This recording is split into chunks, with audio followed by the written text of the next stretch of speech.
प्यारे बच्चों, अब तक जो हम लोग ये पढ़ चुके हैं कि जो जी की वैल्यू है ग्रेविटेशनल कांस्टेंट, उसकी वैल्यू किस प्रकार से निकाली जा सकती है। कैवेंडिश नाम के एक साइंटिस्ट थे, उन्होंने जी की वैल्यू निकाली थी और वो वैल्यू हमारे पास में आई थी 6.67 इंटू 10⁻11 न्यूटन मीटर स्क्वायर पर केजी स्क्वायर। उसके आगे का आज हम लोग डिस्कस करते हैं। आज का जो हमारा टॉपिक है उसमें एक हमारे पास में होलो सिलेंडर रहेगा। Hollow cylinder means just like as a खोखला, ठीक है। उस सिलेंडर की जो डेंसिटी होगी और उसका जो मास होगा वो हमारे पास में यूनिफॉर्म होगा।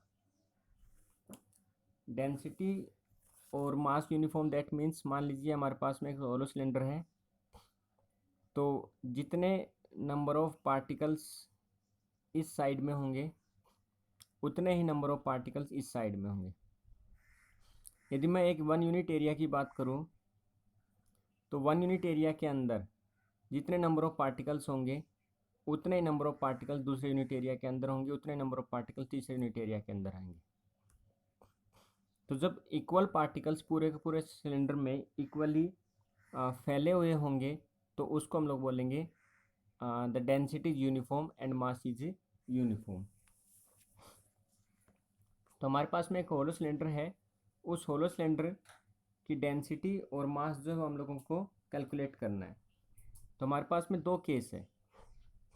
एक बार जिस ऑब्जेक्ट के ऊपर हम लोग होलो सिलेंडर के द्वारा मास कैलकुलेट करना चाहते हैं वो इनसाइड द सिलेंडर होगा, और एक बार जो हमारे पास में पॉइंट मास होगा वो आउटसाइड द सिलेंडर होगा। तो मान लीजिए हमारे पास में जिस पॉइंट के ऊपर हम लोग मास कैलकुलेट करना चाहते हैं, फोर्स कैलकुलेट करना चाहते हैं, उसका मास है हमारे पास m, और जो हमारे पास में होलो सिलेंडर है जिसका मास है हमारे पास में कैपिटल M। पहली सिचुएशन वो लेते हैं जब जो पॉइंट मास है वो हमारे पास में जो होलो सिलेंडर है जिसको हम लोग सेल भी बोल सकते हैं उसके आउटसाइड है। तो ये जो सिचुएशन है हमारे पास में कुछ इस तरीके से बनेगी बेटा कि ये हमारे पास में एक होलो सिलेंडर है। तो हम लोग ये जानते हैं कि जो ग्रेविटेशन फोर्स है वो हमेशा एक बॉडी के सेंटर से लेके दूसरी बॉडी के सेंटर तक सेंटर से लगता है, means the force is always acting along the line joining between the two centres. तो यहाँ पे इस पूरे सेल का या इस सोलर सिलेंडर का जो सेंटर बनेगा, सेंटर ऑफ मास हम लोग कंसीडर करके चलते उसके सेंटर में होगा। तो यहाँ से लेके ये हमारे पास में जो मास होगा इस मास पे वैल्यू हम लोग को कैलकुलेट करनी है। तो इसका सेंटर ऑफ मास और इस ऑब्जेक्ट का सेंटर ऑफ मास दोनों को हम लोगों ने लिया और एक लाइन उसके अंदर उसके अक्रॉस हम लोगों ने एक लाइन जो है वो ड्रॉ कर दी। हम लोग ये जानते हैं जो ग्रेविटेशन फोर्स है वो बिटवीन द टू मासेज लगता है, और उस ग्रेविटेशन फोर्स की वैल्यू आती है हमारे पास में F is equal to G/m/r²। तो जब एक ऑब्जेक्ट है जिसका मास स्मॉल m और एक ऑब्जेक्ट जिसका मास कैपिटल M है, दोनों के बीच में जो लगने वाला फोर्स है वो हमारे पास में ये आ जाएगा। अभी जो दूसरी सिचुएशन है जिसमें ये जो पॉइंट मास हम लोग कंसिडर करके चल रहे हैं, ये पॉइंट मास मूव करेगा और इस होलो सिलेंडर के अंदर चला जाएगा। तो हमारे पास में सेकंड सिचुएशन है the point mass is situated inside the cell.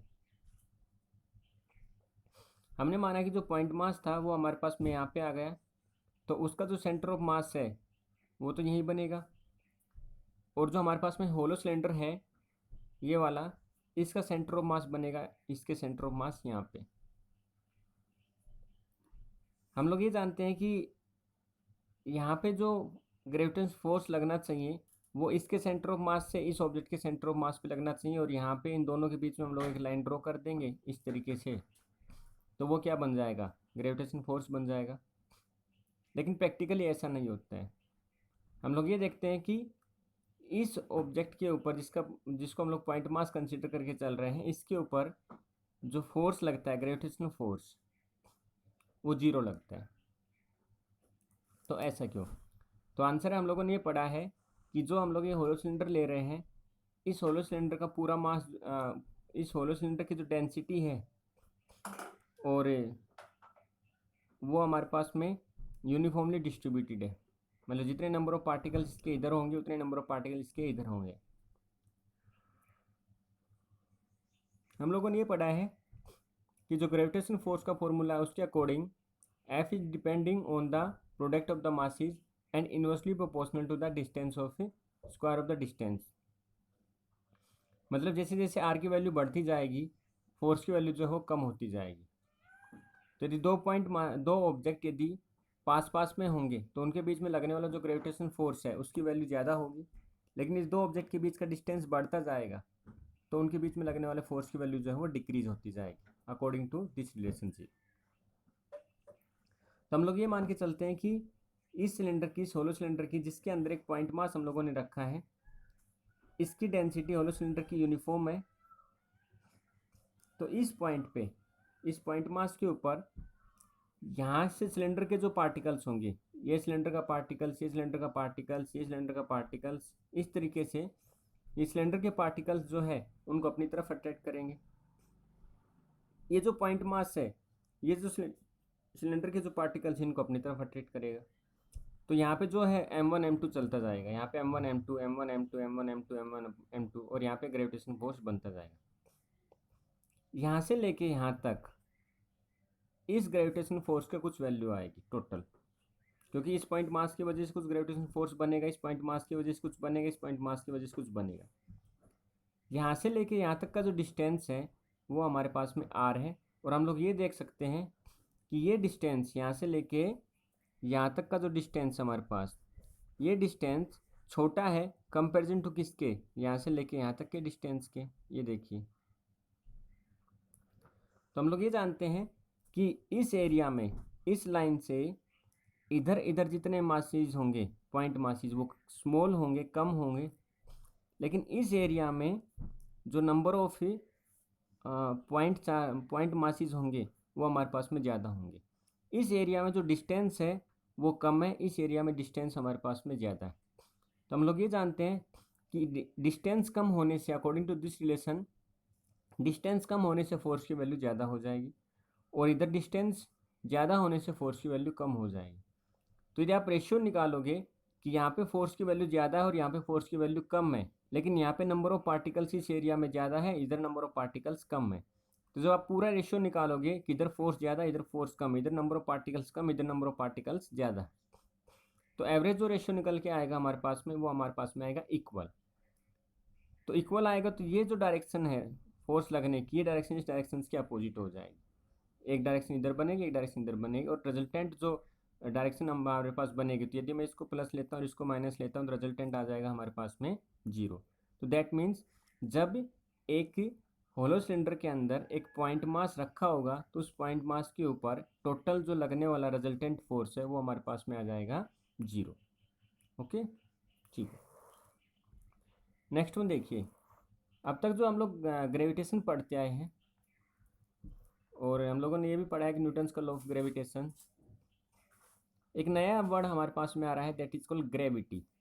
Gravity, तो जो न्यूटन्स का ग्रेविटेशन लॉ था वो ये कहता था कि यूनिवर्सल लॉ ऑफ ग्रेविटेशन, मतलब वो लॉ पूरे यूनिवर्स के लिए वैलिड था कि यूनिवर्स में कहीं पर भी दो ऑब्जेक्ट होंगे उनके बीच में मासीज लग रहा होगा, और उन दो ऑब्जेक्ट के पास में जो मासीज है उनके बीच में जो लगने वाला जो फोर्स है वो इक्वल टू होगा G is equal to M upon R square. तो जब हम लोग इस यूनिवर्स के अंदर किन्हीं दो बॉडीज़ के बीच में लगने वाले फोर्स को कैलकुलेट करते हैं तो वो कहलाता है हमारे पास में ग्रेविटेशन। लेकिन जब हम लोग दो ऑब्जेक्ट, जिसमें एक ऑब्जेक्ट हमारे पास में अर्थ है और दूसरा हमारे पास में कोई दूसरा ऑब्जेक्ट है, तो जब अर्थ और ऑब्जेक्ट के बीच में लगने वाला फोर्स जो बन जाएगा वो कहलाएगा हमारे पास में ग्रेविटी। ग्रेविटी कब? जब एक ऑब्जेक्ट जो है कुछ कोई भी है और दूसरा ऑब्जेक्ट हमारे पास में अर्थ है। जैसे लेट मी से दैट ये हमारे पास में अर्थ है, ये स्पेरिकल नहीं है बिकॉज ऑफ अर्थ की जो साइज हो स्पेरिकल, लेकिन समझने के लिए ज़रूरी है।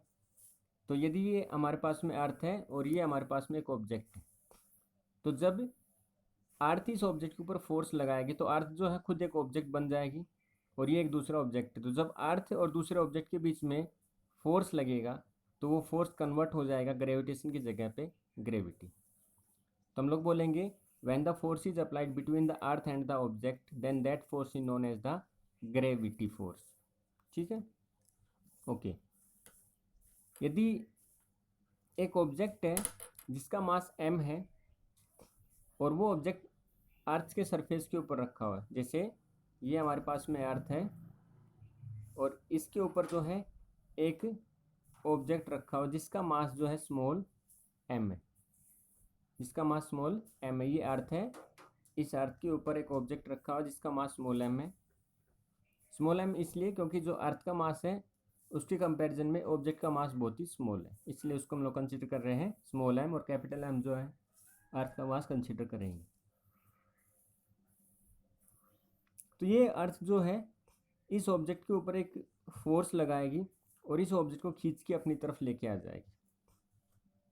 जब ये ऑब्जेक्ट खींच के इसकी तरफ जाएगा तो हम लोग ये जानते हैं इसके ऊपर फोर्स लगेगा इस ऑब्जेक्ट के ऊपर, और फोर्स लगने के कारण जो है उसमें एक्सेलरेशन क्रिएट होगा, और फोर्स अर्थ और ऑब्जेक्ट के बीच में लग रहा है इसलिए एक्सेलरेशन कहलाएगा acceleration due to gravity. Gravity क्या था हमारे पास में, जब दो ऑब्जेक्ट होंगे उनके बीच में फोर्स होगा, तो जिसमें से एक ऑब्जेक्ट अर्थ होगा और दूसरा ऑब्जेक्ट हमारा कोई भी एक दूसरा ऑब्जेक्ट होगा। तो जब दो ऑब्जेक्ट के बीच में फोर्स लगता है तो वो कहलाता है हमारे पास में ग्रेविटेशन, लेकिन जब अर्थ और दूसरे ऑब्जेक्ट के बीच में फोर्स लगता है वो कहलाता है हमारे पास में ग्रेविटी। और अर्थ इस ऑब्जेक्ट के ऊपर फोर्स लगा के इसको मूव करा रही है तो ये बन जाएगा एक्सेलरेशन ड्यू टू ग्रेविटी, और जिसको लिखते हैं हम लोग जी से, स्मॉल जी से। ग्रेविटेशन कॉन्स्टेंट को लिखते हैं कैपिटल जी से और ग्रेविटी को लिखते हैं स्मॉल जी से। तो एफ इजिकल टू क्या आ जाएगा, एम इंटू में जी। एक डिफरेंस थोड़ा सा हम लोग देख लेते हैं, ग्रेविटी और ग्रेविटेशन में क्या डिफरेंस है। तो ग्रेविटेशन जो होता है वो किसी भी दो ऑब्जेक्ट के फोर्स के वैल्यू होती है, मतलब जब दो ऑब्जेक्ट हैं इस यूनिवर्स में उन दोनों के बीच में जो फोर्स लगेगा उस फोर्स को हम लोग बोलेंगे फोर्स ऑफ ग्रेविटेशन। जब एक ऑब्जेक्ट अर्थ होगा और दूसरा ऑब्जेक्ट कोई दूसरा होगा जो अर्थ सरफेस के ऊपर होगा और अर्थ सरफेस उसको अपनी तरफ खींचेगी तो वो फोर्स कहलाएगा हमारे पास में ग्रेविटी फोर्स। जो ग्रेविटेशनल फोर्स है वो हम लोगों ने निकाला हुआ है, F is equal to G M one M two upon R square आता है। उसी प्रकार से अभी हम लोगों ने निकाला जो ग्रेविटी फोर्स है वो हमारे पास में आता है F is equal to M G, और यहाँ पे जो जी है वो है एक्सेलरेशन ड्यू टू ग्रेविटी। यदि दोनों ऑब्जेक्ट के बीच का डिस्टेंस ग्रेविटेशन केस में आर को यदि मैं इनफाइनाइट पे लेके जाऊँ तो वन अपॉन इनफाइनाइट क्या हो जाएगा, जीरो। तो ग्रेविटेशन फोर्स जीरो हो जाता है जब दो बॉडी जो है वो इनफाइनाइट डिस्टेंस पे चली जाती है। उसी प्रकार ग्रेविटी का फोर्स जो है वो जीरो हो जाता है जब ऑब्जेक्ट जो है अर्थ के सेंटर पे चला जाता है, अर्थ के सेंटर पे चला जाता है, क्योंकि आगे हम लोग ये डिस्कस करेंगे कि अर्थ का जो सरफेस है उसके ऊपर ग्रेविटी मैक्सिमम होती है। जैसे जैसे हम लोग सेंटर की तरफ मूव करते हैं तो ग्रेविटी हो घटना शुरू हो जाती है। तो हम लोग ये देखते हैं कि अर्थ के सेंटर के ऊपर जाके जो ग्रेविटी फोर्स है वो हमारे पास में जीरो हो जाता है, जबकि ग्रेविटेशन फोर्स है वो जीरो कब होगा, जब दो ऑब्जेक्ट हमारे पास में इस यूनिवर्स में इन्फिनिटी पे चले जाएंगे। ओके, नेक्स्ट थिंग देखते हैं।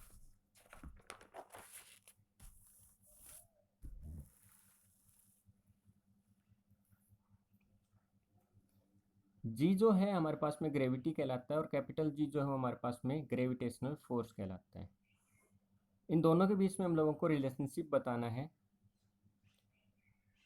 मैं मान के चलता हूँ कि हमारी जो अर्थ है वो स्पेरिकल है और इसका जो मास है वो है हमारे पास में कैपिटल एम, और हमारे पास में जो अर्थ की रेडियस है उसको मैं लिखता हूँ कैपिटल आर से। एक ऑब्जेक्ट जो है इस अर्थ के सरफेस के ऊपर रखा हुआ है। यदि ये ऑब्जेक्ट हमारे पास में 1 किलोमीटर 2 किलोमीटर या 10 किलोमीटर रखा होता है तो हम लोग यही बोलते हैं कि जो ऑब्जेक्ट इस सरफेस पे रखा हुआ है, क्योंकि जो अर्थ का रेडियस है 6.4 इंटू 10⁶मीटर, उसके कंपैरिजन में 1 2 3 किलोमीटर जो है वो कुछ भी नहीं होता है। इसलिए हम लोग कंसिडर करके चलते हैं कि जो ऑब्जेक्ट वो अर्थ के सरफेस के ऊपर रखा हुआ है। अर्थ का जो ओरिजिन है दैट मीन्स सेंटर है उसको हम लोगों ने लिखा है ओ। एक ऑब्जेक्ट है जिसका मास स्मॉल एम और ये अर्थ के सरफेस पे रखा हुआ है, इसके ऊपर अर्थ जो है एक फोर्स लगाएगी। तो जब दो वो ऑब्जेक्ट हैं, एक अर्थ ऑब्जेक्ट है और दूसरा ऑब्जेक्ट ये जिसके ऊपर फोर्स लग रहा है ये, तो दोनों ऑब्जेक्ट के बीच में लगने वाला जो फोर्स ऑफ अट्रैक्शन होता है जिसको हम लोग ग्रेविटेशन बोलते हैं, वो इक्वल टू आता है F=G/m/r²। लेकिन हम लोग ये जानते हैं अर्थ इस ऑब्जेक्ट के ऊपर एक फोर्स लगाएगी जिसकी वजह से ये ऑब्जेक्ट जो है मूव होना शुरू हो जाएगा और इसके अंदर एक्सेलेरेशन क्रिएट हो जाएगा और ये मूव होकर अर्थ सरफेस की तरफ आना शुरू हो जाएगा। या फिर ये कहें कि अर्थ के फोर्स लगाने के कारण ये ऑब्जेक्ट जो है एक्सेलरेट होके मूव करेगा towards the centre of the earth. तो हम लोग ये जानते हैं कि न्यूटन के सेकंड लॉ के अकॉर्डिंग यदि किसी ऑब्जेक्ट के ऊपर फोर्स लगता है तो उसमें एक्सेलेरेशन क्रिएट हो जाता है और वो एक्सेलेरेशन इक्वल टू होता है force equal to mass into acceleration. तो यहाँ पे जो एक्सेलेरेशन है वो ग्रेविटी की वजह से बन रहा है, यहाँ पे जो एक्सेलेरेशन वो ग्रेविटी की वजह से बन रहा है, इसलिए ए जो है उसको हम लोग कन्वर्ट कर सकते हैं स्मॉल जी में, और जी स्मॉल जी यहाँ पे जो है एक्सेलेरेशन ड्यू टू ग्रेविटी है। इक्वेशन 1 और इक्वेशन 2 को कंपेयर करेंगे तो हमारे पास में स्मॉल जी आ जाएगा Gm/r²। तो यहाँ से जो कैपिटल जी है वो हमारे पास में ग्रेविटेशन कॉन्स्टेंट, कैपिटल एम जो है वो मास ऑफ अर्थ, कैपिटल आर जो है वो रेडियस ऑफ अर्थ है। तो हम लोगों ने ये देखा कि जो एक्सेलेरेशन ड्यू टू ग्रेविटी है, मतलब अर्थ किसी ऑब्जेक्ट को यदि अपनी तरफ खींचती है, अर्थ यदि किसी ऑब्जेक्ट को अपनी तरफ खींचती है तो वो इस बात के ऊपर डिपेंड नहीं करता है कि ऑब्जेक्ट का मास कितना है, ऑब्जेक्ट 10 किलो का, 15 किलो का, 20 किलो का है, ऑब्जेक्ट की शेप क्या है, वो रेक्टेंगुलर है, उसका ट्रायंगल शेप है, किस प्रकार का शेप है, ऑब्जेक्ट की साइज़ कितनी है, चौड़ा है, मोटा है, छोटा है, लंबा है, ठीक है। तो इन सब चीज़ों के ऊपर जो ग्रेविटी फोर्स है वो डिपेंड नहीं करता है, सबके लिए equal acceleration due to gravity लगता है। तो एक्सेलेरेशन ड्यू टू ग्रेविटी किसी भी ऑब्जेक्ट के मास, शेप और साइज के ऊपर डिपेंडेंट नहीं होता है, जबकि ये अर्थ के मास के ऊपर और अर्थ की रेडियस के ऊपर ज़रूर डिपेंडेंट होता है। यदि अर्थ के मास हम लोग बढ़ा देंगे, मतलब अर्थ को और बड़ा कर देंगे, तो हमारा एक्सेलेरेशन ड्यू टू ग्रेविटी की जो स्पीड है that is equal to 9.8 metre पर सेकंड स्क्वायर, वो और इंक्रीज हो जाएगी। यदि रेडियस घटा देंगे तो एक्सेलेरेशन ड्यू टू ग्रेविटी हमारे पास में घट जाएगा, स्पीड जो है एक्सेलेरेशन ड्यू टू ग्रेविटी की वो घट जाएगी। तो ये डिपेंड करता है मास of earth and radius of earth and not depending on mass, shape and size of the object which is falling towards the centre of the earth. हम लोग ये जानते हैं कि हर एक ऑब्जेक्ट जो सॉलिड, लिक्विड, गैस है, हर एक का एक मास होता है। तो हम लोग ये जानते हैं कि हमारी जो अर्थ वो स्पेरिकल है और वो सॉलिड के फॉर्म में है, इसलिए उस अर्थ का भी एक मास होगा। ये मास कितना होगा, वी वांट टू कैलकुलेट कि हमारी जो अर्थ प्लेनेट है उसका टोटल मास कितना होगा। तो हम लोगों ने अभी अभी एक रिलेशनशिप निकाला है G=Gm/r²। तो यहाँ से जो m है वो हमारे पास में मास ऑफ अर्थ है, तो m की वैल्यू जो हम लोग यहाँ से कैलकुलेट करेंगे तो ये आ जाएगा Gr²/g। कैलकुलेट किया हम लोगों ने, तो आर की वैल्यू जो हम लोगों को मिली that is called radius of earth, यहाँ से लेके यहाँ तक that is called radius of earth, उसके सेंटर से लेके उसके सरफेस तक ये जो रेडियस है, ये रेडियस हमारे पास में 6.4 × 10⁻⁶ मीटर। ये अलग तरीके जिससे हम लोगों ने कैलकुलेट किया, बट फिलहाल हम लोग ये वैल्यू जो है रेडियस ऑफ अर्थ वो हम लोग यहाँ पे लिख रहे हैं, क्योंकि हम लोग जो मास ऑफ अर्थ है वो कैलकुलेट करना चाहते हैं। ग्रेविटेशन कांस्टेंट की हम लोग कैवेंडिश एक्सपेरिमेंट के थ्रू वैल्यू कैलकुलेट कर चुके हैं, जो आती है हमारे पास में 6.67 × 10⁻11 न्यूटन मीटर स्क्वायर पर KG square. Acceleration due to gravity जो है हमारे पास में 9.8 मीटर पर सेकंड स्क्वायर। ये सारी की सारी वैल्यू उठा के जो हम लोग इसके अंदर पुट करेंगे, जी की यहाँ से, आर की यहाँ से और कैपिटल जी की यहाँ से, हम लोगों ने पूरी की पूरी वैल्यू पुट किया। वैल्यूज़ को जो हम लोगों ने सोल्व किया, तो सोल्व करने के बाद में हमारे पास में जो वैल्यू आ जाएगी that is called mass of earth which will be equal to 6.018 × 10⁻24 kg। मतलब हमारी जो अर्थ का मास है वो इतना ज़्यादा है। डेंसिटी ऑफ अर्थ की बात कर देते हैं हम लोग। डेंसिटी हम लोग ये जानते हैं कि एक यूनिट एरिया के अंदर टोटल कितने नंबर ऑफ पार्टिकल्स या कितने total number of molecules present हैं, वो किसी भी ऑब्जेक्ट की डेंसिटी कहलाती है। तो डेंसिटी का जो फॉर्मूला होता है हमारे पास में होता है मास पर यूनिट वॉल्यूम, और हमारी जो अर्थ है वो स्पेरिकल फॉर्म में है, इसलिए इसकी जब डेंसिटी कंसीडर करेंगे तो यहाँ पे हम लोगों को वॉल्यूम का फॉर्मूला लगाना पड़ेगा, क्योंकि अर्थ इज स्पेरिकल और स्पेरिकल का जो वॉल्यूम होता है that is equal to 4/3πr³। यहाँ से सोल्व करेंगे तो जो 3 है ये ऊपर जाएगा, ये हो जाएगा 3m/4πr³। तो 3 इंटू एम की वैल्यू अब लोगों ने अभी अभी कैलकुलेट की मास ऑफ अर्थ, जो कि आई है 6.018 इंटू 10⁻²4। 4 पाई की वैल्यू हम लोग 22/7 पुट करेंगे, तो ये जो 7 है ये घूम के ऊपर चला जाएगा। आर जो है हमारे पास में रेडियस ऑफ अर्थ है, जिसकी वैल्यू 6.4 इंटू 10⁻6। तो यहाँ पे 6.4 इंटू 10⁻6 और ये r³ है, जिसका हम लोग क्यूब कर देंगे। जब हम लोग इसको सोल्व करेंगे तो 6 का 3 के साथ मल्टीप्लाई करेंगे, 18 का 7 के साथ मल्टीप्लाई करेंगे, आ जाएगा 126। ये है 10⁻24, ये हो जाएगा 6 3 जा 18, और जब 18 ऊपर जाएगा तो हो जाएगा 10⁻−18। 6.4 का जब हम लोग क्यूब निकालेंगे तो ये आ जाएगा 262। यहाँ पे मैं राउंड ऑफ लिख दे रहा हूँ, क्योंकि राउंड ऑफ करने से हमारी जो कैलकुलेशन है वो ईजी हो जाती है, क्योंकि अदरवाइज आप लिखोगे 262.08753 तो वो कैलकुलेशन लॉन्ग करता है। फिलहाल हम लोग यहाँ पे राउंड ऑफ कर लेते हैं। ये आ जाएगा 22 इंटू में 4 दैट इज इक्वल टू 88। तो 126 को जब हम लोग इन दोनों को मल्टीप्लाई करेंगे और डिवाइड करेंगे उससे, तो ये आ जाएगा 0.00555 इंटू 10⁻6, क्योंकि यहाँ से 24 में 18 गया तो ये आ जाएगा 26, क्योंकि ये फॉर्मूला हम लोग जानते हैं 10 a⁻m into m⁴n that is equal to a⁻m−n, मतलब बेस सेम होती है तो पावर ऐड हो जाती है। तो 24 - 18 जो आ जाएगा हमारे पास में 6 आ जाएगा। इधर से जब हम लोग इधर बढ़ेंगे तो ये जो पावर है हमारे पास में डिक्रीज होती है, हम सब लोग जानते हैं। तो ये आ जाएगा 1 2 3, तो आ जाएगा 5.5 और 3 इसमें से रिड्यूस करेंगे तो आ जाएगा 5.5 into 10⁻³ kg/m³, which is so high. ये जो डेंसिटी है कि एक यूनिट एरिया के अंदर, एक क्यूबिक एरिया के क्यूबिक के अंदर इतनी सारी, मतलब 1 मीटर क्यूब के अंदर इतने सारे नंबर ऑफ पार्टिकल्स आना और उनका वेट इतना ज़्यादा होना, मतलब ये इंडिकेट करता है कि the density of earth is so high.